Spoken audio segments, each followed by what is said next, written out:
Kamu sendiri yang bilang katanya. Kenapa diganti? Itu ada garansinya, Meta. Kenapa kamu nggak manggil saya di sini? Tuh tadi tuh Mas Yogi sampai berlubang kayak gini kena kunci. Dia tadi bawa kunci obeng atau apa tuh? Masalahnya cuma gara-gara aki doang. Jadi gara-gara aki-aki itu pipi kamu bawa pakai apa itu? perkakas mobil. Muncrat di sini udah ada semua. Saya yang ditendangnya, di ini perut saya ditonjok, diceknya, sakratul maut. Kamu mau nipu istri saya katanya. Istri saya emang tolol, bego. Di depan tukang aki? Iya, di tukang aki. Diusir-usir. Jadi lebih banyak penghasilan siapa? Kalau untuk masalah aset jauh mas saya. Aset. Apartemen hilang, mobil, ruko, berlian saya jual waktu itu 40 juta. Saya bilang aki harus ganti. Mau saya klaim, si Mena suka dimanggil-manggil orang. Ya kan kamu sendiri yang bilang katanya. Kenapa diganti? Itu ada garansinya, Meta. Kenapa kamu nggak manggil saya di sini? Saya ini laki-laki suami kamu. Dan lu dari kemarin juga diem, lu marah-marah terus sama gua.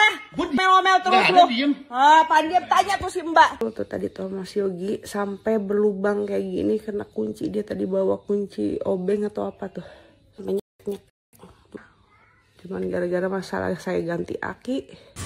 Nih muka saya nih baru 3 hari kamu kayak gini ini. Oke, itu tadi video itu adalah video saat kamu mengalami KDRT. Itu suara tadi suara siapa? Tadi suara suami saya. Suara suami kamu nih. Oke, itu gara-gara apa ribut tadi? Masalahnya cuma gara-gara aki doang. Jadi Gara-gara aki-aki? gara-gara Aki kakek-kakek apa aki? bukan aki mobil. Loh, tunggu. Jadi itu pipi kamu bawa pakai apa itu? Perkakas mobil. Perkakas mobil sampai bawa begini? Iya, Dan itu gara-gara aki mobil? aki mobil. Coba ceritain gimana ceritanya gara-gara aki mobil kamu di KDRT? Mahalnya hal sepele sih sebetulnya. Jadi memang sebelumnya tuh aku kan nge-gym, baru 2 kali nge-gym ini. Terus aku lagi rajin deh karena udah mau syuting video klip. Terus 2 hari tanggal 26 itu kan kejadian tanggal 24. Tanggal 26 itu aku ada job nyanyi. Aku harus nge-gym nih biar kurus karena saya pikir abis lahiran anak 7 bulan masih gemuk dong gitu. Ini lagi rajin nge-gym. Saya tanya, saya nyalain mobil. Kok nggak nyala ya? Kenapa? Saya tanya WA karena di rumah tuh walaupun ada suami saya udah nggak pernah ngobrol kayak gini, udah nggak pernah. Oh jadi ngapain Udah kalau di rumah? biasa aja gitu loh. Komunikasi udah nggak baik gitu dari sebelumnya. Udah nggak pernah ngobrol? Iya, kalaupun sharing Ngobrol ya, aja nggak pernah? jarang. Apalagi makan bareng gitu nggak pernah? Iya, enggak. Jadi di rumah cuma ketemu-ketemu gitu doang? Iya ketemu ya biasa aja seperlunya. Oke, terus? Terus udah gitu Makan udah nggak semeja tuh? enggak. Oke. Saya tanya, ini mobil kenapa? Kok mati? Tolong dinyalain dong, saya mau nge-gym. Akinya kata gitu. WA tuh WhatsApp akinya. Oh, terus gimana? Ganti kata gitu. Nah, setelah saya tuh dari jam 10 pagi saya diemin sampai ke sore sampai ke malam nggak diganti-ganti. Dan inisiatif sendiri besok paginya saya jam 7 saya cari di Google customer service yang 24 jam aki kan. Saya WA dapat, "Mbak, bisa pasang aki nggak gitu ke sini ke rumah?" Tukang Bu. akinya perempuan? Teknisinya laki-laki. Tadi bilangnya mbak? Ya mbaknya tuh customer service. Oh customer service. Saya detail orangnya soalnya. Baik. Ya terus? Nah terus, oh baik Bu katanya. Nanti sebentar lagi teknisi datang. Nah jelang 10 menit atau 15 detik datang dia dari Kelapa Gading. Terus Datang dipasang. ke Kelapa Gading laki nih? Laki. Ganteng nggak? Biasa aja sih. Nggak, saya masih mencerna kenapa yang membuat gara-gara aki, apa gara-gara yang masangnya, apa gara-gara apa gimana? Coba terus datang. Terus? Datang si tukang akinya. Terus ibu kata siapa? Katanya akinya mati. Soal kata bapak suami saya. Oh ya udah saya cek ya Bu. Dicek lah pakai alat mesinnya itu kan dia punya. Nah, udah, Masih bagus. enggak, emang udah jelek. sisa 30 sekian Iya. apa nggak ngerti lah gitu. Terus ibu memang harus diganti ini katanya gitu. Ya udah ganti aja Mas, nggak apa-apa saya gituin. Terus Bu, saya cek-cek yang lain lagi ya. Bu, ternyata nih kabelnya juga ada yang kendor kata gitu. Ya udah Mas, dibetulin aja. Udah dibetulin semuanya, saya cek-cek ya Bu. Udah kelar dicek Bu, saya starter ya katanya. Ini udah dipasang, udah apa? Oh ya udah. Pas terjadinya di starter kan gerung tuh mobil. Nyala. Suamiku dari kamar kan udah tidur, udah langsung kenapa nih, kenapa gitu kata suamiku. Terus enggak Pak, ini ganti aki, kata si teknisi, masih baik-baik lah gitu. Kamu penipu ya, kamu mau nipu istri saya katanya. Istri saya emang tolol, bego kata gitu. Di depan tukang aki? Iya, depan tukang aki, depan Mbak juga. Dia memang sering dibego-begoin sama ini, sering tololin gitu kan. Terus saya tuh masih kayak diem, saya nggak enak sama ini, pasti si tukang aki ribut gitu. Ini kabelnya Pak, ada yang ini juga, ada yang kendor katanya. Terus ini juga udah memang harus diganti. Kata siapa kamu ganti? Kayak itu kan kamu bilang kata itu cuma kendor doang, kata gitu. Ibunya tadi ngomong Pak, ya udah katanya gini, udah pasang lagi nggak, kata gitu. Nggak jadi beli akinya. Akhirnya jadi tapi tetap karena saya nggak mau ribut, saya punya inisiatif, saya punya uangnya, udah saya bayar aja daripada saya pusing lah kan. Gitu udah mas udah mas, udah saya bayar mas, udah mas pulang aja saya gituin. Ini kan harganya udah ada kan, ya udah mas, udah ya mas. Terus dasar lo katanya gitu masih marah-marah dengan kata-kata yang tukang aki pulang. Nggak, bukan sebelum tukang pulang aki udah pulang. Masih ditendang. Siapanya? Tukang aki. Tukang aki yang ditendang. Terus? Ditendang, terus suruh pulang kan, diusir-usir sama suami saya. Terus udah gitu diusir-usir, udah ditendang sama suami saya. Tukang akinya di mana jadi ditendang? Ya sempat agak kesal gitu, cuman ya dia mungkin udah mas, mungkin ngeliat sayanya gitu ya. Udah mas gak apa-apa kata gitu. Iya bu. Mana sih gitu, dia pokoknya ngedumel dia sama tukang aki sama ART saya. Terus ART saya bilang, kasihan loh bu, tukang aki itu nggak ngerti apa-apa, nggak paham apa-apa, tiba-tiba langsung digituin sama bapak katanya gitu, aneh kata bapak gitu loh. Terus dari situ, kamu nggak boleh bawa mobil ya? Loh, maksud saya ganti tujuan aki, saya ganti aki itu saya mau pakai. Nggak ada kamu katanya, saya mau pakai mobil. Loh. Akhirnya nggak ada, saya ambil kunci mobil, dia nggak terima. Saya pretelin tuh katanya mobil pakai, saya pretelin biar kamu itu apa namanya nggak usah nyala sekalian. Mobil apa gitu. sih? Ya Allah, mobil biasa banget. Mobil apa sih pengen tahu? Mobil saya dan biasa aja, Toyota aja. Toyota apa? Ya itulah. Ya, siapa tahu nanti saya bisa tukar tambah kan. Ya ampun, nggak sanggup deh. Iya. Iya maksudnya sampai segitu aja gitu ya kan maksudnya ya. Terus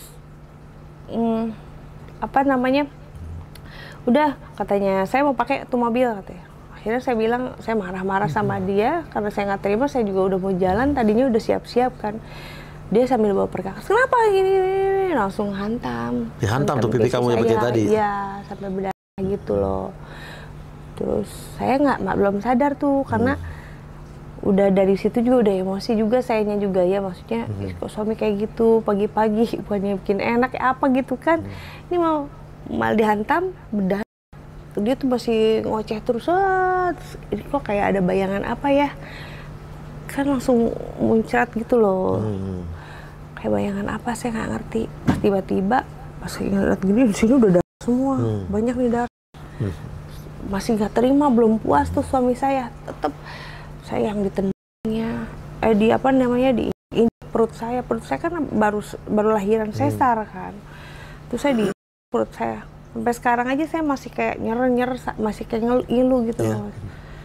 Terus ditendangnya, saya ditonjok di bibir saya kan sulunya gini kan, terus diceknya sampai pas terakhir tuh dicek gini, udah nggak ada napas, saya udah tolong gini, saya tarik suami saya masih kayak nggak ngerespon, tiba-tiba napas saya nggak ada, langsung dia sadar, sempat udah kayak kemarin tuh udah kayak hopeless, udah aku mau mati gitu, udah pasrah gitu. Apa yang kamu ngerasa udah mau mati tuh gara-gara apa? Ya gara-gara napas saya udah begitu, udah nggak ada napas gitu loh mas, tiba-tiba dia langsung ngelepasin, kayak udah mau sakratul maut gitu. Iya udah kayak gitulah. Terus kayak apa tuh? Hah? Ya waktu di suami saya kayak begitu, saya kan masih narik bajunya. Pas udah tarik bajunya kan, suami saya masih begini nih, bersih pakai tenaganya dia kan ini banget Mas, namanya tenaga laki-laki ya kan. Terus tiba-tiba saya udah nggak kuat, udah nggak nahan, nggak bisa megang ini gitu loh, megang baju itu, tapi masih kepegang. Terus tiba-tiba udah kayak nggak ada napas, udah nggak ada suara. Oke. Gitu loh. Terus habis itu ada siapa di rumah itu? Ada kakak iparnya. Ngelihat nggak? Lihat. Nggak misahin? Dia cuman udah Gi udah. Laki perempuan? Laki-laki. Nggak misahin? Jadi cuman Gi udah Gi gitu doang. Dia perempuan Gi, jangan kayak gitu Gi. Tenaga dia beda sama lu katanya gitu Gi.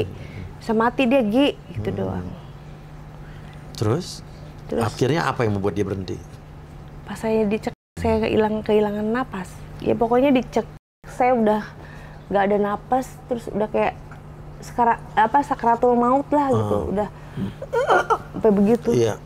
Tiba-tiba dia langsung kayak ngelepasin. Itu benar-benar terjadi seperti itu. Habis itu apa yang lo lakukan?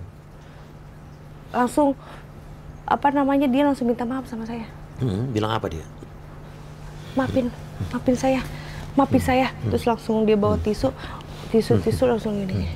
Bersihin darahnya. Saya masih, apa kamu segitu? Kamu mau ngebunuh saya segitu. Saya hampir mati. Terus saya hampir mati. Terus iya maafin saya hilap kata gitu. Jadi di situ ada kakaknya, saya juga heran gitu. Akhirnya yang mengobati kamu siapa? Saya ke rumah sakit UGD. Diantar dia apa? Enggak, saya sendiri. Dia kemana? Ada, dia minta, saya kata gak apa-apa, saya antar ya kamu. Enggak, saya sendiri aja sih gitu ya. Saya sendiri aja. Terus dari situ saya udah pengen pergi dari rumah kan Mas Uya. Udah gak tahan gitu loh. Saya takut terjadi kayak gini lagi gitu. Udah kayak trauma lah. Shock banget. Waktu saya ke rumah sakit aja saya udah kayak nangis. Tisu tuh udah berapa kali ini darah. Tisu lagi, udah ngucur gitu. Sampai di UGD, sakit nggak? Enggak, kayak gitu. Terus darah saya juga lagi tinggi, 149 ya, hampir 150. Terus ya dari situ udah tuh pulang lagi, suami saya tuh maafin masih begitu. Saya pulang ke rumah tuh. Oke, kamu nggak lapor polisi? Saat itu saya masih banyak pertimbangan ya, karena mikir anak saya masih pada kecil-kecil Mas Uya, masih pada bayi. Cuman waktu pas papanya tahu, saya langsung dari semenjak kejadian itu kan saya langsung videoin Mas Uya, videoin begini, enggak kamu gini, pas banget kelihatan darah gitu kan, terus ini juga merah-merah bekas cekan. Sampai sekarang aja masih kayak suara saya tuh kayak gini Mas, nggak tahu ada yang kayak berasa ada yang nempel, nggak tahu deh. Sebelumnya pernah nggak dia melakukan hal seperti ini ke kamu? Belum. Kalau yang pelit pernah dulu, cuma waktu pas di umroh, tapi nggak terlalu parah kayak gini. Kenapa diapain? Gara-gara apa diapain? Gara-gara hal sepele, ngerokok. Siapa yang ngerokok? Suamiku. Terus kamu tegur? Jadi kan waktu itu tuh aku ada kerjasama sama travel. Ya kan, mau nggak mau kan aku harus ngikutin aturan travel dong. Nah, di sini suamiku habit banget sama rokok. Baru sampai Arab, rokok. Kalau mending kalau di mana namanya di bandara ada tempat ngerokok. Tapi kan kalau udah nyampe Arab atau Madinah atau mana gitu, itu kan harus nyari parkiran dulu yang jauh gitu kan keluar. Nah, sementara handphone juga belum bisa langsung aktif dong.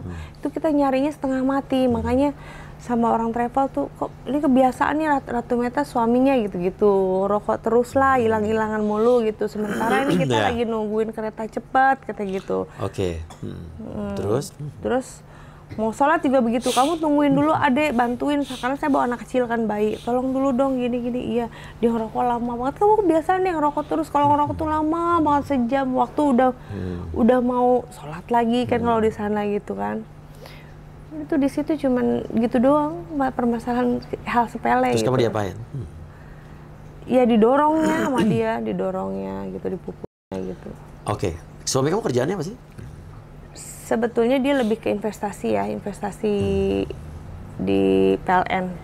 Kamu secara penghasilan menghidupi diri sendiri apa dipenuhi oleh suami?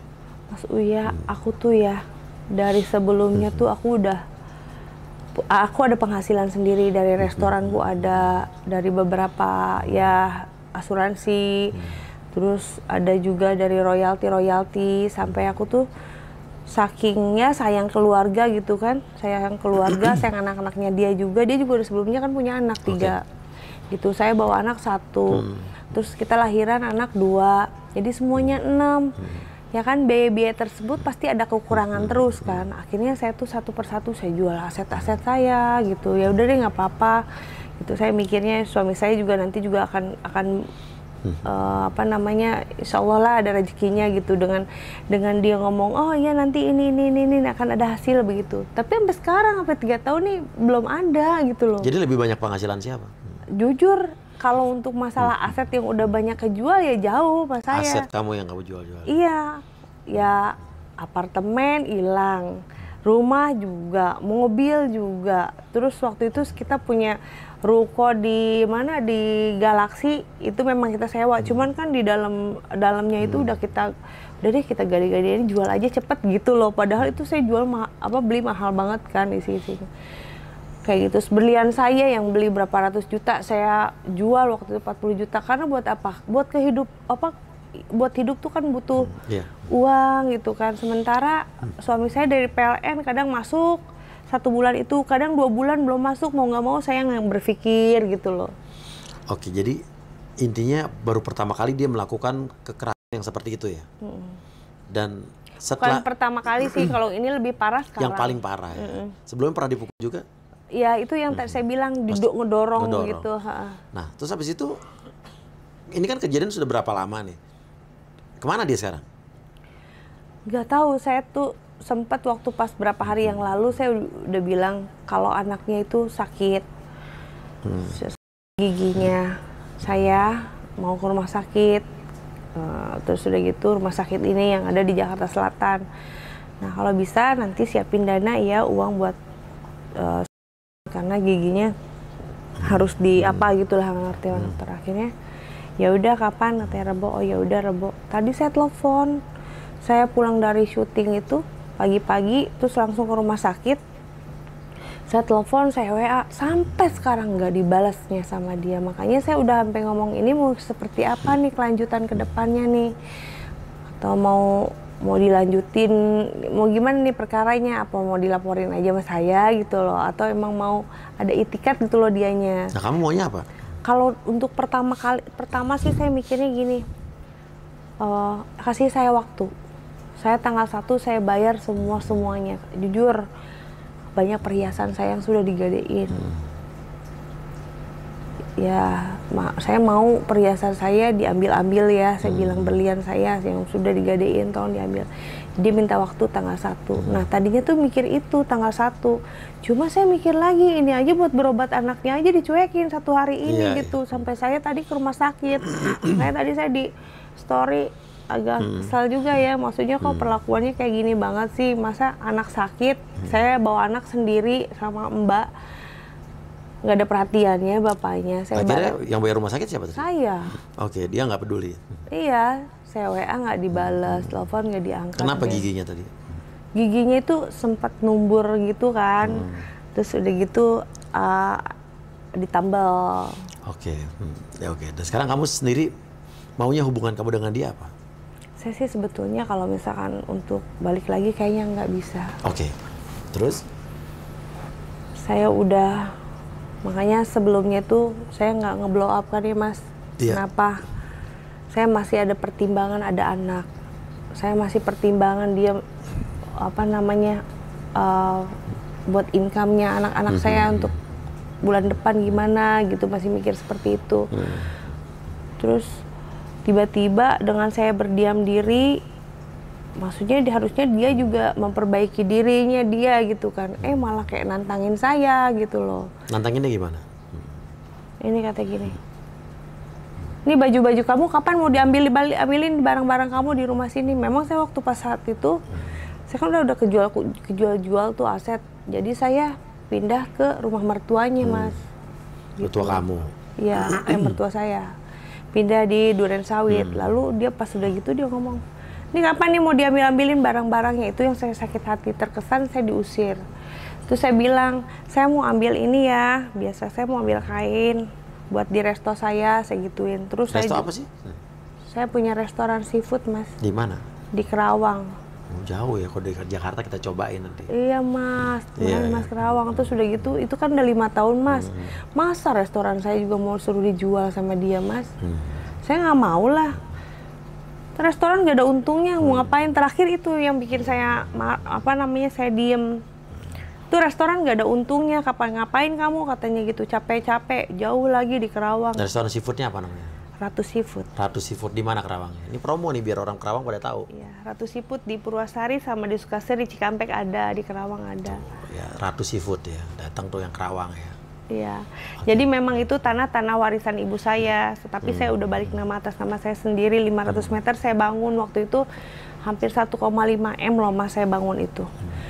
Terus suami saya dengan enaknya udah jual aja itu, nggak ada untungnya gitu. Sakit loh hati saya. Masa apa-apa jual. Akhirnya saya nggak jual, tapi saya masih bertahan gitu. Oke, dan sekarang kamu mau lapor polisi nggak? Ya, rencananya. Oke, sekarang kamu mau ngomong apa? Silakan sama suami kamu. Ya buat suami saya, jangan pernah menyepelekan istri yang mana istri kamu sebelumnya kamu injak-injak harga dirinya, kamu injak-injak marwahnya. Terus kamu juga harus menghargai istri kamu. Saya tuh selama di rumah itu benar-benar jadi istri yang soleha lah ya Mas ya. Saya berusaha istri yang terbaik. Saya sholat 5 waktu, saya jalanin anak-anak, saya ajarin anak-anak mengaji. Sampai yang anaknya beliau, anak kamu yang tadinya nggak bisa ngaji, yang tadinya nggak bisa baca, dan alhamdulillah sekarang udah bisa ngaji, udah bisa baca. Saya senang gitu kan. Saya sayang juga sama anak-anak kamu. Cuman di saat sekarang ini dengan situasi kamu seperti ini, sifat kamu nggak akan pernah bisa berubah. Jadi saya juga minta kamu agar memperhatikan anak-anak bayi-bayi, anak-anak kita loh. Dan itu masih butuh banget perhatian kedua orang tuanya. Tapi kalau kamu selalu mengabaikan seperti ini, saya juga nggak tanggung-tanggung. Awalnya yang saya peduli kamu dengan orang tua kamu, dengan keluarga, tapi kamunya menyepelekan saya, kamunya malah menantang saya. Dan akhirnya saya juga pasti akan berontak, dan saya juga saya berharap semuanya baik-baik aja sih, tidak ada permasalahan sampai di LP gitu. Tapi saya juga harus bersabar seperti apa gitu loh. Dengan dukungan teman-teman, dukungan lawyer, dukungan juga beberapa teman polisi, ya menyarankan untuk lapor gitu loh. Lapor aja? Gitu, untuk menyarankan untuk lapor aja gitu. Karena memang saya balik lagi mikir anak-anak, cuman sekarang ya udahlah, saya pasrah. Oke. Ya, mudah-mudahan ya ada tanggapan, reaksi dari suami kamu ya setelah tayangan ini. Ya, komunikasi aja dulu yang penting ya. Dan pesan saya untuk para wanita dimanapun kalian berada, kalau kalian mendapatkan kekerasan atau KDRT dari pasangan kalian, jangan takut untuk melapor, ya. Lapor polisi, nggak bayar, saya jamin. Kalau ada sampai disuruh keluar ini itu yang nggak penting, hubungin saya, ya. Atau juga datang ke saya, lapor ke Instagram saya di king_uyakuya. Tapi kalau mau kasus hukumnya jalan, ya lapor ke polisi, ya. Terima kasih banyak, yang sabar. Ya, Ratu ya. Semoga Ratu Seafoodnya laku ya. Amin. Ini yang penonton ini yang di daerah Kerawang, ayo datang ke Ratu Seafood biar restorannya rame ya. Terima kasih. Saya pamit dulu. Wassalamualaikum warahmatullahi wabarakatuh.